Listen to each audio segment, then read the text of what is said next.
In Sudan, the TASIS Alliance announced on creation of a governance council. رحم على أرواح شهدائنا في الأيام السابقة. سلم يا برهان. إحنا مستحيل يحصل بيناتنا قتال. ሱዳን ተገለበጠች።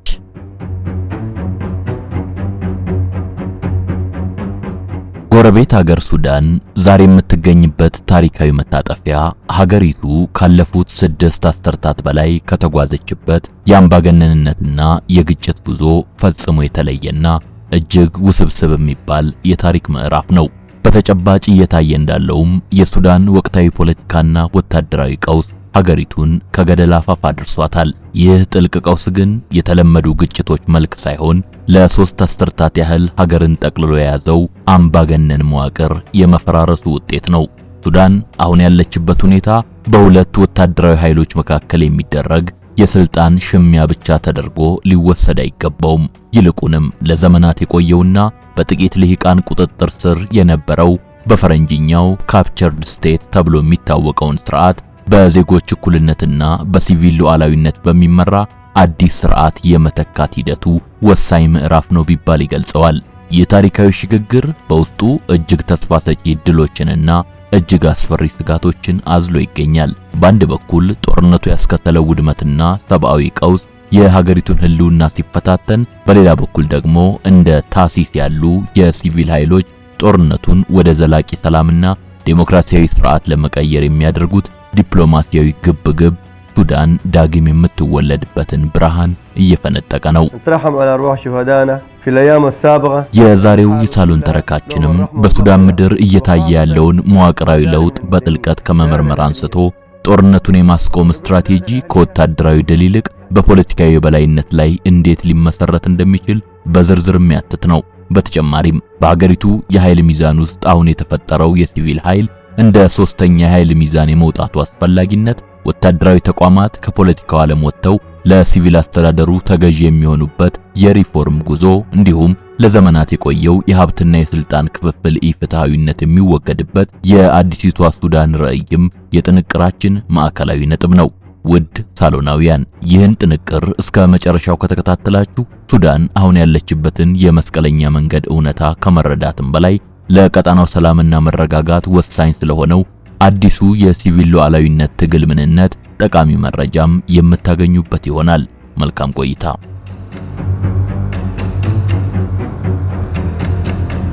የባንክ ብድር የተመቻቸላቸውን አፓርትመንት ቤቶች እየፈለጉ ነው። በመሃል ከተማ ከ5 በላይ ዘመናዊ ኮሜርሻል አፓርትመንቶችን በጥራት አጠናቆ ያስረከበው ድሪም ቢልደርስ ሪል ስቴት አሁንም በሲኤምሲ የተባበሩት አደባባይ አፍሪካ ኮንቬንሽን ሴንተር ፊት ለፊት በኢትዮጵያ የመጀመሪያውን ባለ 5 ኮከብ ሆቴል ያጠቃለለ ዘመናዊ ባለግቢ አፓርትመንት በ30 በመቶ የዋጋ ቅናሽ አቅርቧል። ከባለ 1 እስከ ባለ 3 መኝታ በተለያየ የካሬ አማራጭ እነሆ በ720 ሺህ ብር ቅድመ ክፍያ እና በ50 በመቶ የባንክ ብድር ኑሮን ያዘምኑ። ቅናሹ ሊጠናቀቅ 7 ቀናት ብቻ ስለቀሩ አሁኑኑ በ0992 52 94 48 ይደውሉልን። In Sudan, the TASIS Alliance announced on creation of a governance council. በሱዳን የፖለቲካ ታሪክ ውስጥ ታሲስ የተሰኘው አዲሱ ኃይል መፈጠር ተራ የፖለቲካ ፓርቲዎች ጥምረት ሳይሆን ሀገሪቱ ከገጠማት የመበታተን አደጋ ለመታደግ የተዋቀረ የተቀናጀ የሲቪል ግንባር መገለጫ ነው።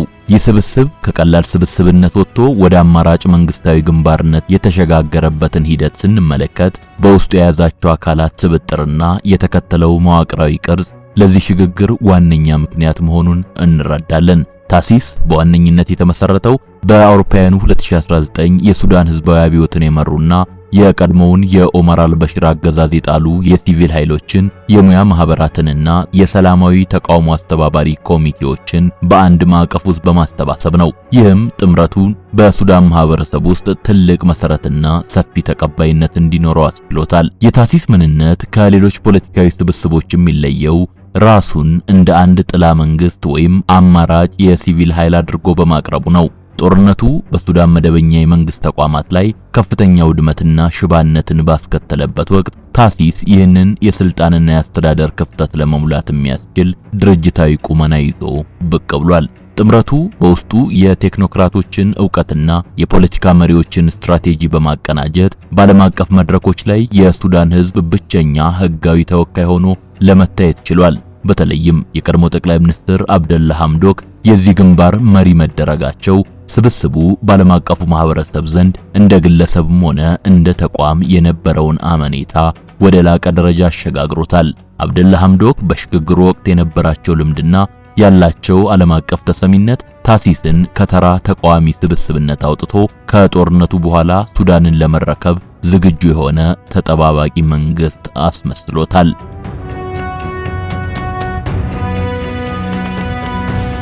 ይህ ከአማራጭ ግንባርነት ወደ መንግስታዊ ቅርጽነት የመጠጋት ሂደት በድርጅታዊ መዋቅር ውስጥም በግልጽ ይታያል። ታሲስ የራሱ የሆነ አስፈጻሚ ምክር ቤት፣ የቴክኒክ ኮሚቴዎችና የፖሊት ቢሮዎች ያሉት ሲሆን እነዚህም በተለያዩ የፖለቲካ ጉዳዮች፣ በኢኮኖሚ ማገገሚያና በሰብአዊ እርዳታ አሰጣጥ ላይ ዝርዝር እቅዶችን ያዘጋጃሉ። ይህም ስብስቡ ጦርነቱን ለማቆም ከሚደረገው ጥረት ጎን ለጎን ሀገሪቱ በምትመራበት አዲስ ህገ መንግስታዊና አስተዳደራዊ መዋቅር ላይ ጥልቅ ጥናቶችን እንዲያደርግ አስችሎታል። በመሆኑም ታሲስ በሱዳን ፖለቲካ ውስጥ ያለው ምንነት ጦርነቱ የፈጠረውን የመንግስት አልባነት ሁኔታ ለመቀልበስ የተነሳ የሲቪል ማህበረሰቡን ድምጽም ወደ አንድ ወጥ ፖለቲካዊ ኃይል የቀየረና በወታደራዊ ኃይሎች መካከል እንደ ሶስተኛውና ወሳኙ የኃይል ሚዛን ሆኖ የተቀረጸ ተቋማዊ ግንባር ነው። ይህ ሽግግር ታሲስን በሱዳን ጉዳይ ከሚደራደሩት ወታደራዊ ኃይሎች ማለትም የሱዳን ጦር ኃይሎችና የፈጥኖ ደራሽ ኃይል እኩል ዲፕሎማሲያዊ ክብደት እንዲኖረውና የወደፊቷን ሱዳን መልክ ለመወሰን በሚደረገው ትግል ውስጥ ግንባር ቀደም ተዋናይ እንዲሆን አድርጎታል። በሱዳን እየተካሄደ ያለውን ደም አፋሳሽ ግጭት ለማስቆም የታሲስ የሰላም ግንባታ ስትራቴጂ የተቀረጸው ተራ የተኩስ አቁም ጥሪ ከማቅረብ በዘለለ ጦርነቱን ወደ ፖለቲካዊ መፍትሄ የሚቀይር ሁለንተናዊ መንገድን በመከተል ነው። ይህ ስትራቴጂ በዋነኝነት የሚያተኩረው ተፋላሚዎቹን ወገኖች ማለትም የሱዳን ጦር ኃይሎችና የፈጥኖ ደራሽ ኃይሉን ከጦር ሜዳ ድል ይልቅ በድርድር ጠረጴዛ ላይ የሚገኝ ዘላቂ ሰላም ይበልጥ እንደሚጠቅማቸው ለማሳመን በሚደረግ ዲፕሎማሲያዊ ግፊት ላይ ነው። የታሲስ አካሄድ ጦርነቱን የማስቆም ሂደቱን በሶስት ቁልፍ ደረጃዎች ይከፍለዋል። የመጀመሪያውና አስቸኳይ ግቡ ያለምንም ቅድመ ሁኔታ ግጭቶችን ማቆምና ሰብአዊ እርዳታ ለሚፈልጉ በሚሊዮኖች የሚቆጠሩ ሱዳናውያን አስተማማኝ ኮሪደሮችን መክፈት ነው። ለዚህም ሲባል ጥምረቱ በጄዳው ድርድርም ሆነ በሌሎች ቀጣናዊ መድረኮች ላይ እንደ ሶስተኛ ወገን በመሳተፍ ወታደራዊ ኃይሎቹ በሲቪል ድምጽ እንዲገደቡና ለህዝብ ሰላም ቅድሚያ እንዲሰጡ ይወተውታል። ከዚህ ጎን ለጎን የታሲስ የሰላም ግንባታ ስትራቴጂ ጦርነቱን የማስቆም ሂደቱን ከተጠያቂነትና ከፍትህ ጋር በጥብቅ ያቆራኘዋል። ጦርነቱ በቆመ ማግስት የሚመጣው ሰላም የወንጀለኞች ስምምነት እንዳይሆን በጥፋተኞች ላይ የሚደረገው ምርመራና በሲቪል ዜጎች ላይ ለደረሰው ጉዳት የሚሰጠው የካሳ ክፍያ የሂደቱ አካል እንዲሆን ይሰራል። ይህም በሱዳን ታሪክ ውስጥ በተደጋጋሚ የሚታየውን በጦርነት የመጣን ኃይል በድርድር ማጽደቅ የሚለውን የተሳሳተ አካሄድ ለመስበር ያለመ ነው። ስትራቴጂው በጦርነቱ ምክንያት የተፈጠረውን ማህበራዊ መበታተን ለመጠገን ብሔራዊ እርቀ ሰላም እንዲወርድ፣ ይህም እርቅ ከመሪዎች ባለፈ እስከ ታችኛው የህብረተሰብ ክፍል ድረስ እንዲዘልቅ የሚያስችሉ መድረኮችን ማመቻቸትንም ያካትታል። በዚህ ረገድ ታሲስ የሱዳን ጎሳዎችና የሃይማኖት መሪዎች በሰላም ሂደቱ ውስጥ ንቁ ተሳትፎ እንዲኖራቸው በማድረግ ሰላሙ ዘላቂና በህዝብ ዘንድ ተቀባይነት ያለው እንዲሆን ለማድረግ ይጥራል።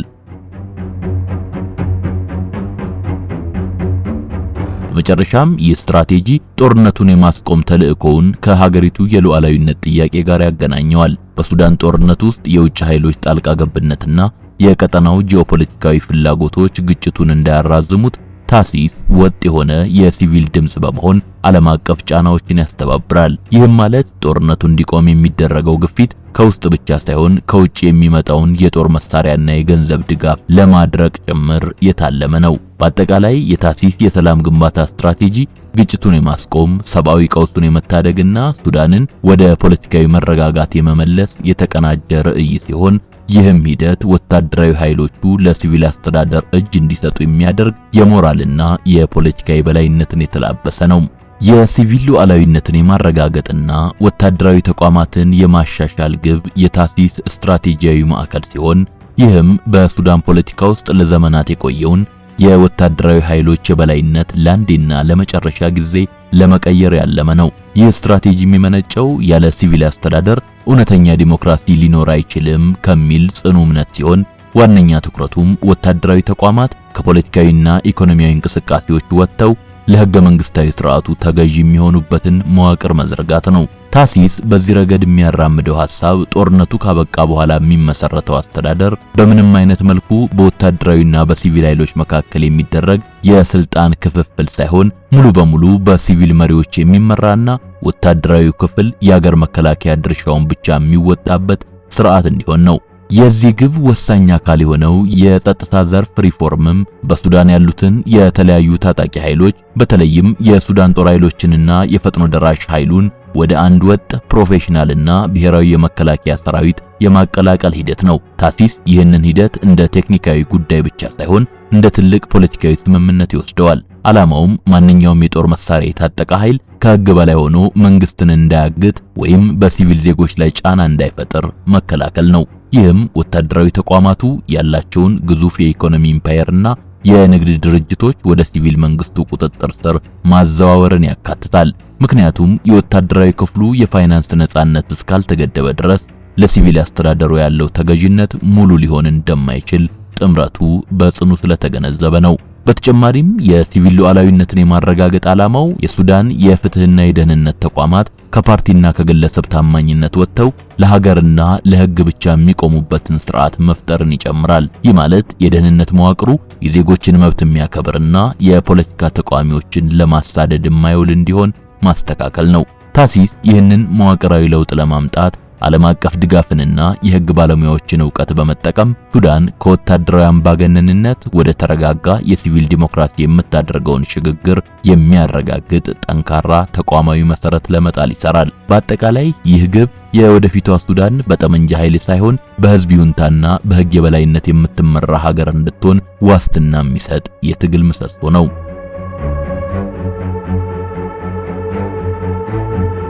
የታሲስ ስትራቴጂያዊ ርዕይ የመጨረሻውና ትልቁ ምሰሶ ሱዳንን ከቀደመው የተበላሸ መዋቅር አውጥቶ በአዲስ መሰረት ላይ ዳግም መገንባት ነው። ይህ አዲስቷን ሱዳን የመመስረት ርዕይ ጦርነቱን በማቆም ሂደት ውስጥ ብቻ የሚገታ ሳይሆን ከነጻነት ማግስት አንስቶ ለሀገሪቱ አለመረጋጋት ምክንያት የሆኑትን መዋቅራዊ ችግሮች ከስር መሰረታቸው ለመፍታት ያለመ ነው። የታሲስ ዋነኛ ትኩረት በካርቱም ማዕከላዊ መንግስትና በዳርቻ አካባቢዎች ማለትም እንደ ዳርፉር፣ ኩርዶፋን፣ ብሉ ናይልና ምስራቅ ሱዳን መካከል ለዘመናት የሰፈነውን የስልጣንና የሀብት ክፍፍል ኢፍትሃዊነት ማስወገድ ነው። ይህም ማለት ሱዳን ከማዕከላዊና አግላይ አገዛዝ ወጥታ ብዝሃነትን የምታከብርና ስልጣን እስከ ታችኛው የህብረተሰብ ክፍል የሚወርድባት የፌዴራል ስርዓት ባለቤት እንድትሆን ማድረግ ነው። ይህ ርዕይ መዋቅራዊ ፍትህን የማስፈን ግብን በአራት ዋና ዋና አቅጣጫዎች ተረጉመዋል። በመጀመሪያ ዜግነትን መሰረት ያደረገ ፖለቲካን በማንገስ በሃይማኖት በብሔርና በጾታ ላይ የሚደረጉ መድሎዎችን የሚያስቀር ህገ መንግስታዊ ዋስትና መፍጠር ነው። ሁለተኛ በጦርነቱና በፖለቲካዊ ግጭቶች ምክንያት የተፈናቀሉና የተገለሉ ማህበረሰቦች በሀገሪቱ የኢኮኖሚና የፖለቲካ ውሳኔዎች ላይ እኩል ተሳትፎ እንዲኖራቸው የሚያስችል አካታች ስርዓት መዘርጋት ነው። ሶስተኛ ለዘመናት በሱዳን ዳርቻዎች ለተፈጸሙ በደሎችና የሰብአዊ መብት ጥሰቶች እውነተኛ የሆነ የታሪካዊ ፍትህ ሂደት እንዲኖርና ተበዳዮች የሚካሱበት በዳዮችም ለህግ የሚቀርቡበት ስርዓት መዘርጋት ነው። አራተኛ የሀገሪቱን የተፈጥሮ ሀብት በተለይም ወርቅና ነዳጅ ለጥቂት ወታደራዊና ፖለቲካዊ ልሂቃን መጠቀሚያ መሆኑ ቀርቶ ለጠቅላላው የሱዳን ህዝብ ልማትና እድገት እንዲውል ግልጽነት ያለው የፋይናንስ አስተዳደር መፍጠር ነው። ባጭሩ የታሲስ አዲሲቷ ሱዳን ርዕይ ሱዳንን ከመፍረስ አደጋ የምትድንበት ብቸኛው መንገድ ሁሉንም ዜጎቿን በእኩልነት የምታቅፍ ሀገር መሆን ስትችል ብቻ እንደሆነ ያምናል።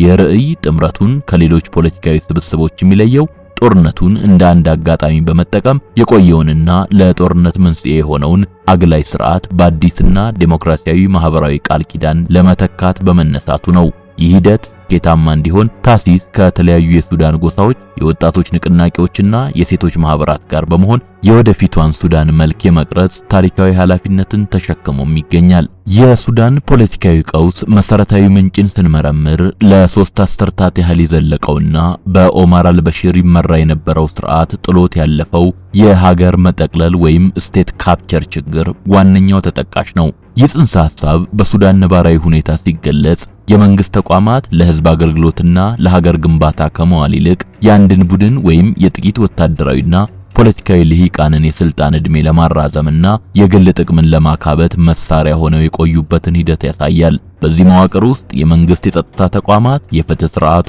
የፋይናንስ ተቋማትና የተፈጥሮ ሀብት አስተዳደሩ ሙሉ በሙሉ በአንድ አግላይ ፖለቲካዊ መረብ ቁጥጥር ስር ወድቀው ነበር። ይህም ሱዳን እንደ ሀገር የነበራትን ሉዓላዊነትና ተቋማዊ ገለልተኝነት አሳጥቶ ሀገሪቱ ጥቂት ግለሰቦችና ቡድኖች እንደ ልባቸው የሚያዙባት የግል ንብረት እንድትመስል አድርጓታል።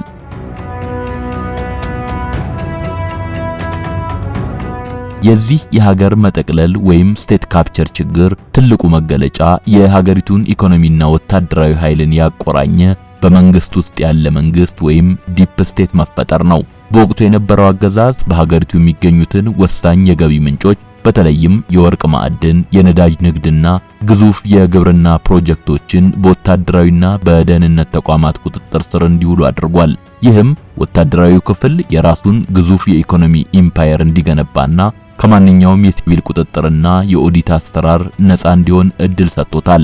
በዚህም ምክንያት የመንግስት በጀት ለትምህርትና ለጤና ከመዋል ይልቅ የጸጥታ መዋቅሩን ለማጠናከርና ያገዛዙን ታማኞች ለመጥቀም እንደ ልብ ይፈስ ነበር። ይህ አይነቱ አሰራር በሀገሪቱ ውስጥ ከፍተኛ የሆነ የሀብት ክፍፍል መዛባትንና የፍትህ መጓደልን ከመፍጠሩም በላይ በካርቱም ልሂቃንና በዳርቻ አካባቢዎች በሚኖሩ ማህበረሰቦች መካከል ያለውን ቅራኔና መገለል አባብሶታል። በተጨማሪም የሀገር መጠቅለል ወይም ስቴት ካፕቸር ሂደቱ የሱዳን ሲቪል ተቋማትና የሙያ ማህበራት እንዳይጎለብቱ ሆን ተብሎ የተዘረጋ ስትራቴጂ አካልም ነበር። ማንኛውም ተቃዋሚ ድምጽ ወይም ገለልተኛ ተቋም እንደ ስጋት ስለሚቆጠር በሃይማኖትና በጎሳ ስም የሚደራጁ የጥቅም ትስስሮች እንዲበራከቱ ተደርጓል። ይህም ሱዳን በ2019 አብዮት ወቅት አምባገነኑን መሪ ብታስወግድም ስር የሰደደውንና ሀገርን የመጠቅለል ባህሪ የተጠናወተው መዋቅር ግን ሳይፈርስ እንዲቆይ አድርጎታል። አሁን በሱዳን እየታየ ያለው ደም አፋሳሽ ጦርነት ይህ ሀገርን የመጠቅለል ችግር የፈጠረው ውጤት ነው። ምክንያቱም ተፋላሚዎቹ ወታደራዊ ኃይሎች የሚዋጉት ለሀገር ሉዓላዊነት ሳይሆን እያንዳንዳቸው በብቸኝነት ሀገሪቱን ጠቅልሎ ለመያዝ ካላቸው ፍላጎት በመነሳት ነው። በአጠቃላይ የሀገር መጠቅለል ወይም ስቴት ካፕቸር ችግር ሱዳንን ተቋም አልባ ያደረገ፣ ዜጎችን በገዛ ሀገራቸው ባዕድ ያደረገ፣ ለዛሬው መጠነ ሰፊ ውድመትም መሰረት የጣለ መርዛማ የፖለቲካ ስርዓት ነው። አሁን ላይ እየታየ ያለው ሀገረ መንግስትን መልሶ የመተካት ወይም ስቴት ሪፕሌስመንት ሽግግር በሱዳን ወቅታዊ ፖለቲካ ውስጥ እጅግ ስር ነቀል የሆነውን ለውጥ የሚያመለክት ሂደት ነው። ይህ ሂደት በጦርነቱ ምክንያት የፈረሰውንና በጥቂት ወታደራዊ ልሂቃን ተጠቅልሎ የነበረውን አሮጌውን የመንግስት መዋቅር በአዲስና አማራጭ በሆነ የአስተዳደር ስርዓት የመተካት ስትራቴጂ ነው። በሱዳን ምድር አሁን እየታየ ያለው ክስተት ተራ የመንግስት ለውጥ ሳይሆን ሀገርን ከመሰረቷ ዳግም የመቅረጽ ጥረት ነው።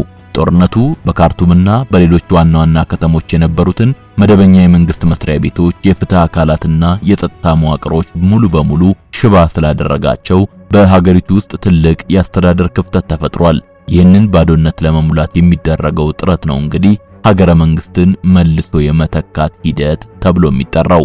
ይህ መልሶ የመተካት ሂደት ታዲያ በሁለት ተቃራኒ አቅጣጫዎች የሚመራ በመሆኑ የሀገሪቱን ዕጣ ፈንታ ወሳኝ መስቀለኛ መንገድ ላይ አቁሞታል። በአንድ በኩል እንደ ፈጥኖ ደራሽ ኃይሉ ያሉ ታጣቂ ቡድኖች በሚቆጣጠሯቸው አካባቢዎች የራሳቸውን የአስተዳደር ምክር ቤቶች በማቋቋም የራሳቸውን ፖሊስና የፍርድ ቤት ስርዓት በመዘርጋት የቀድሞውን የመንግስት መዋቅር በኃይል ለመተካት እየሞከሩ ነው። የአይነቱ አካሄድ ሱዳንን ወደ ተለያዩ የጦር አበጋዞች ይዞታነት በመቀየር ሀገራዊ አንድነትን ለከፍተኛ አደጋ የሚያጋልጥ ነው።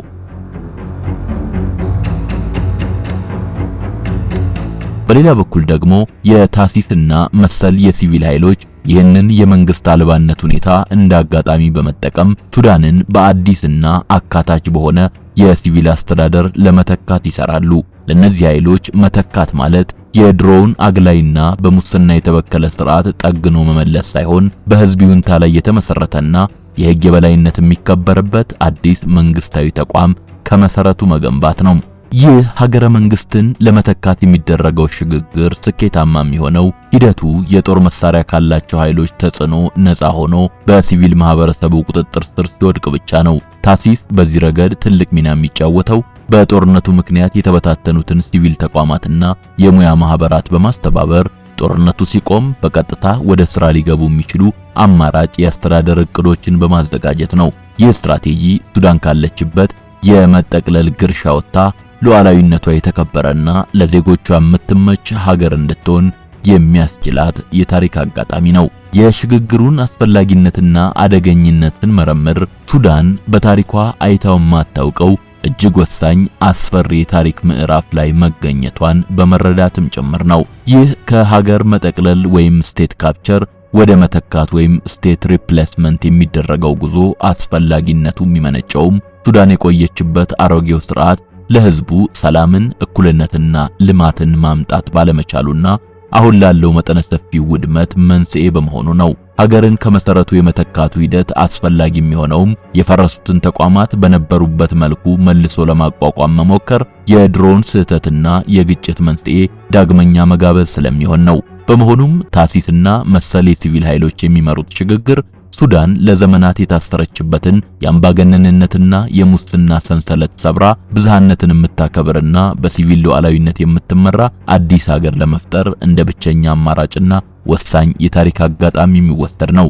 ይሁን እንጂ ይህ አስፈላጊ ሽግግር በውስጡ እጅግ አደገኛ የሆኑ ስጋቶችንም አዝሏል። ዋነኛው አደጋ ሽግግሩ በሲቪል ኃይሎች መሪነት ሳይሆን በታጠቁ ወገኖች ፍላጎትና በጠመንጃ ኃይል እንዲመራ የሚደረገው ጥረት ነው።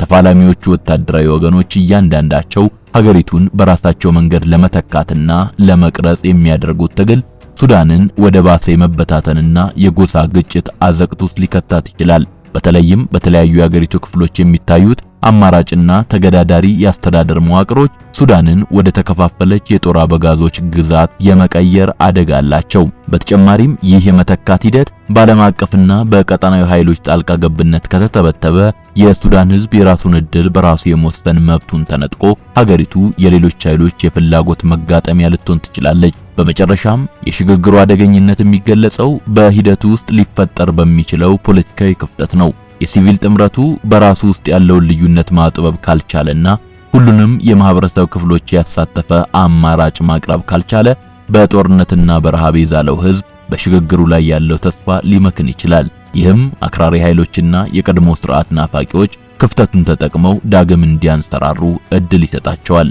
በጥቅሉ የሱዳን ሽግግር አስፈላጊነቱ ህልውናዊ ሲሆን አደገኝነቱ ደግሞ ሂደቱ ካልተገራና በሲቪል ሉዓላዊነት ካልተመራ ሀገሪቱን ወደማይመለስ ጥፋት ሊመራት መቻሉ ነው። የታሲስ ትልቁ ፈተናም ይህንን አስፈላጊ ሽግግር ካደገኛ አዝማሚያዎች ጠብቆ ወደ አስተማማኝ ሰላም ማሸጋገር ነው። አበቃን።